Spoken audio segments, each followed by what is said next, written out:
Terima kasih atas kesempatan yang diberikan kepada saya. Saya atas nama Ade Victor Suliatang ingin mempresentasikan hasil kerja tugas dari mata kuliah akuntansi perbankan. Materi yang saya bawakan di sini adalah akuntansi komitmen dan kontingensi bank, serta hubungan kantor pusat cabang dan antar cabang, serta penyusunan laporan keuangan bank di kantor cabang, serta yang terakhir laporan keuangan gabungan. Yang pertama, akuntansi komitmen dan kontingensi bank. Pada lembaga perbankan, terdapat transaksi yang diistilahkan sebagai transaksi off balance. Transaksi off balance adalah transaksi yang belum dapat dicantumkan dalam laporan laba rugi maupun neraca. Dengan kata lain, suatu transaksi digolongkan sebagai transaksi off balance bila transaksi itu belum perlu dibukukan secara intracomptable, sehingga belum mempengaruhi posisi aktiva maupun pasiva pada saat itu. Dalam istilah akuntansi, transaksi ini dikatakan sebagai transaksi yang masih bersifat administratif.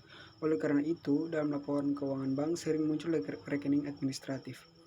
Dalam laporan ini dikelompokkan menjadi rekening administratif untuk komitmen dan kontingensi. Nah, mari kita membahas dalam komitmen. Yang pertama, komitmen di sini adalah ikatan atau kontrak berupa janji yang tidak dapat dibatalkan, irrevocable, secara sepihak, dan harus dilaksanakan apabila persyaratan yang disepakati bersama dipenuhi. Komitmen dituangkan dalam perjanjian tertulis yang mengikat kedua belah pihak dan sifatnya pasti. Adapun dua komitmen yakni komitmen tagihan dan komitmen kewajiban. Untuk komitmen tagihan, di sini komitmen yang menimbulkan hak bagi pihak bank untuk memperoleh seperti yang diperjanjikan dengan pihak lain dalam bertransaksi. Komitmen tagihan pada akhirnya kalau direalisasi akan menimbulkan posisi aktiva maupun pasiva bank. Untuk komitmen yang tergolong tagihan, misalnya ini fasilitas pinjaman yang diterima dalam dan belum digunakan, ada pembelian valuta asing berjangka, ada pembelian valuta asing tunai spot yang belum terselesaikan. Yang berikut ada komitmen kewajiban. Komitmen kewajiban adalah suatu janji yang akan menimbulkan kewajiban bagi pihak bank dan tak dapat dibatalkan secara sepihak. Komitmen ini antara lain fasilitas kredit yang diberikan dan belum ditarik. Adapun kewajiban pembelian kembali aktiva yang dijual dengan syarat repo. Adapun surat kredit berdokumen dalam negeri SKBDN yang tidak dapat dibatalkan dan disebut irrevocable dalam rangka perdagangan dalam negeri. Lalu ada akseptasi wesel berjangka atas dasar SKBDN berjangka, usance letter of credit. Adapun penjualan valuta asing berjangka serta penjualan valuta asing tunai spot yang belum diselesaikan. Yang berikut di sini ada kontingensi bank. Untuk kontingensi bank sendiri adalah keadaan yang masih diliputi ketidakpastian mengenai kemungkinan diperolehnya laba atau rugi oleh suatu bank yang baru akan terselesaikan dengan terjadi atau tidak terjadinya peristiwa di masa mendatang. Kontingensi bank terdiri dari kontingensi tagihan dan kewajiban. Untuk kontingensi tagihan di sini bank garansi yang diberikan oleh bank lain, ada pembelian opsi valuta asing, ada pendapatan bunga dalam penyelesaian. Untuk kontingensi kewajiban di sini ada garansi yang diberikan, adapun surat kredit berdokumen dalam negeri SKBDN yang dapat dibatalkan, revocable letter of credit dalam rangka perdagangan dalam negeri. Lalu ada penjualan opsi valuta asing. Berikut materi yang berikut di sini hubungan kantor pusat cabang dan antar cabang. Di sini unit banking system dan branch banking system. Nah, pada unit banking system di sini berlaku pola operasional perbankan pada ruang lingkup unit tersebut saja. Berdiri sendiri dan mempunyai kewenangan yang mencakup kegiatan sebatas di bank yang bersangkutan. Pada sistem ini tidak membuka cabang di luar wilayah kerja distrik maupun provinsi. Banyak yang menganut sistem ini dan di Indonesia, misalnya Bank Perkredit Rakyat. Nah, bank yang menganut sistem ini secara umum memiliki ciri-ciri organisasinya relatif kecil, ruang lingkup operasi terbatas, dan delegasi wewenang masih terbatas. Keputusan kredit lebih cepat karena prosedurnya tidak berbelit-belit dan langsung ditandatangani direkturnya.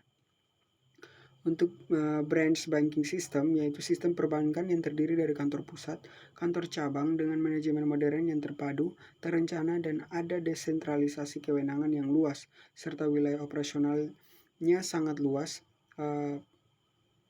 atau tidak pada wilayah tertentu saja. Contoh sistem ini adalah yang dianut oleh bank-bank nasional, itu Bank Mandiri, Bank Syariah, Bank BNI, dan lain-lain.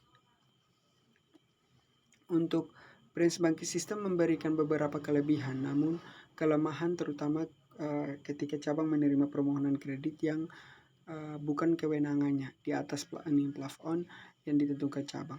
Nah, proses pengkreditan menjadi lebih lama karena harus melakukan melalui kantor pusat. Di samping itu, dengan sistem ini akan merugikan bank bila delegasi wewenang dari kantor pusat ke cabang tidak diikuti kemampuan manajerial maupun kemampuan SDM dalam menyajikan informasi secara tepat dan akurat. Untuk karakteristik kantor cabang. Nah, kantor cabang dikelola oleh seorang pemimpin cabang atau direktur cabang yang bertanggung jawab langsung kepada direktur utama atau top manajemen di kantor pusat. Untuk mempertanggungjawabkan pengelolaan cabang, pimpinan cabang harus melaporkan setiap aktivitas cabang setiap waktu tertentu agar kantor pusat bisa mengambil keputusan tertentu. Karakteristik kantor cabang sebagai unit bisnis yang berdiri sendiri adalah di sini ada kantor cabang berdiri karena didirikan oleh kantor pusat sehingga akan dibiayai oleh kantor pusat. Misalnya diberikan modal kerja berupa uang tunai, diberikan aktiva tetap seperti gedung, tanah, kendaraan, maupun aktiva lainnya hingga siap beroperasi. Ada kantor cabang memiliki kewenangan untuk bertransaksi dengan pihak ketiga. Transaksi itu baik yang menyangkut penghimpunan dana maupun penempatan dana. Misalnya penempatan kredit perbankan. Nah, adapun dalam hal membelanjai aktivitas cabang. Nah, kantor cabang dapat mendanai dari sumber dana yang dimiliki kantor cabang. Namun demikian, bila tidak mencukupi akan meminta bantuan kantor pusat. Adapun kantor cabang mempunyai kewenangan untuk menganalisis permintaan kredit, memutuskan pemberian kredit sampai dengan volume tertentu, menyelenggarakan administrasi kredit sampai kembalinya kredit. Adapun kantor cabang dapat mengelola uang tunai dari hasil penghimpunan dana maupun dari pelunasan kredit, serta melakukan transaksi pembayaran atas nama inisiatif kantor cabang. Nah, untuk penyelenggara akuntansi. Penyelenggara akuntansi di tingkat cabang sebenarnya relatif sama dengan akuntansi pada bank sebagai badan usaha. Yang membedakannya adalah kantor cabang bank tidak memiliki rekening modal. Sebagai pengganti rekening modal adalah rekening antar kantor, RAK, kantor pusat. Nah, rekening ini untuk menampung selisih antara aktiva dengan pasiva pada kantor cabang bank. RAK, kantor pusat, pada sisi kredit merupakan modal bagi kantor cabang, namun bagi kantor pusat merupakan investasi pada cabang.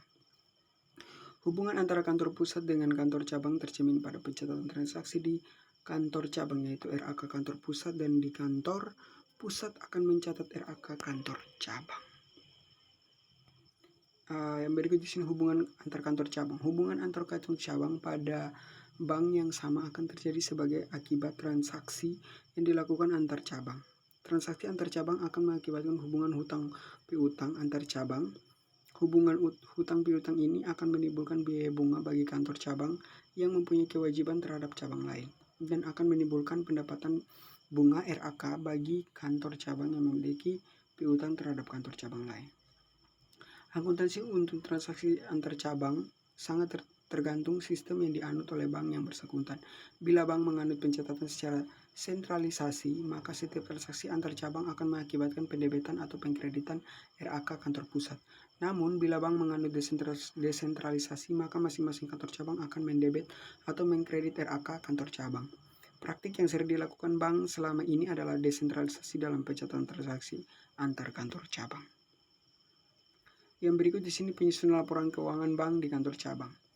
Nah, di sini penyusunan laporan keuangan bank di kantor cabang. Setiap kantor cabang wajib memberikan laporan keuangan kepada kantor pusat. Sebab dalam laporan ini akan dapat diketahui kinerja cabang akan dapat digunakan kantor pusat untuk pengawasan. Dan yang lebih penting lagi adalah dapat digunakan untuk menyusun laporan keuangan gabungan atau konsolidasi. Proses penyusunan laporan keuangan cabang didahului oleh penjumlahan terhadap transaksi, kemudian dengan jurnal dapat disusun buku besar untuk masing-masing rekening. Buku besar akan memberikan saldo akhir periode tertentu dengan saldo-saldo tersebut tertentu. Dengan saldo-saldo tersebut, bank dapat menyusun neraca saldo. Dengan neraca saldo nilai kantor cabang selanjutnya dapat menyusun laporan keuangan cabang bank.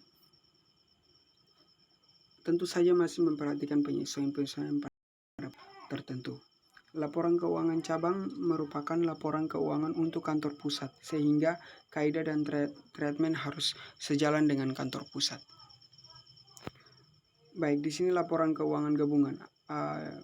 Untuk laporan keuangan gabungan sendiri adalah penjumlahan dari laporan keuangan milik perusahaan yang bergabung. Metode pembelian didasarkan pada asumsi bahwa penggabungan usaha merupakan suatu transaksi yang salah satu entitas memperoleh aktiva bersih dari perusahaan-perusahaan lain yang bergabung. Pada dasarnya, laporan konsolidasi atau laporan keuangan gabungan adalah laporan asumsi yang memandang makna ekonomi suatu entitas. Secara hukum, entitas induk dan entitas anak adalah entitas-entitas yang berbeda. Bahkan Undang-Undang Antitrust mensyaratkan arm's length transaction di antara entitas yang berfasilitas, hubungan istimewa antara perusahaan pengendali dan atau perusahaan yang dikendalikan. Kegunaan laporan keuangan konsolidasi di sini merupakan satu-satunya cara untuk mendapatkan gambaran yang jelas dari total sumber daya perusahaan hasil gabungan yang berada di bawah kendali induk perusahaan dari hasil pengelolaan sumber daya tersebut. Keterbatasan laporan keuangan konsolidasi di sini karena karena hasil operasi dan posisi keuangan dari masing-masing perusahaan yang dimasukkan dalam laporan konsolidasi tidak diungkapkan. Kinerja atau posisi buruk dari satu atau lebih perusahaan dapat disembunyikan oleh kinerja yang baik dari perusahaan lain. Yang kedua, itu tidak semua saldo laba konsolidasi tersedia untuk dividen induk perusahaan karena sebagian dapat mencerminkan bagian induk perusahaan atas laba anak perusahaan yang belum dibagikan. Adapun karena rasio-rasio keuangan berdasarkan laporan keuangan konsolidasi dihitung berdasarkan informasi gabungan. Rasio-rasio tersebut tidak memiliki perusahaan manapun yang dikonsolidasi termasuk induk perusahaan. Yang keempat, akun-akun yang sama dari perusahaan-perusahaan yang berbeda digabungkan dalam konsolidasi. Bisa jadi tidak seluruh dapat diperbandingkan. Yang terakhir di sini informasi tambahan tentang masing-masing perusahaan atau kelompok perusahaan yang termasuk dalam konsolidasi sering diperlukan untuk penyajian wajar, tetapi pengungkapan tersebut dapat menyebabkan catatan atas laporan keuangan menjadi sangat banyak. Untuk prosedur konsolidasi di sini periode laporan konsolidasi. Laporan konsolidasi merupakan kewajiban yang ada pada saat pengendalian telah terjadi. Laporan keuangan konsolidasi disusun atas dasar 1 tahun atau 12 bulan, yakni per 1 Januari sampai 31 Desember tiap tahun. Apabila akuisisi saham entitas anak terjadi pada awal tahun, maka penyusun laporan keuangan konsolidasi tidak akan bermasalah. Akan tetapi, bila akuisisi saham entitas anak terjadi bukan di awal atau di akhir tahun, akan timbul masalah penyusunan laporan keuangan konsolidasi pada akhir tahun pertama setelah terjadi hubungan entitas induk anak. Karena aturan periode laporan keuangan konsolidasi 1 Januari hingga 1 Desember tiap tahun, kewajiban penyusunan laporan keuangan konsolidasi muncul sejak terjadinya hubungan entitas induk dan entitas anak. Laporan keuangan konsolidasi terdiri dari laporan laba rugi konsolidasi, neraca konsolidasi, laba ditahan konsolidasi, serta arus kas konsolidasi. Nah, pada tanggal akuisisi hanya neraca konsolidasi yang disusun, sementara laba rugi entitas anak menjadi hak entitas induk pada periode setelah akuisisi. Laporan laba rugi dan laporan konsolidasi entitas anak lainnya dikonsolidasi pada periode setelah akuisisi. Demikian hasil presentasi dari saya. Atas perhatiannya, saya ucapkan terima kasih.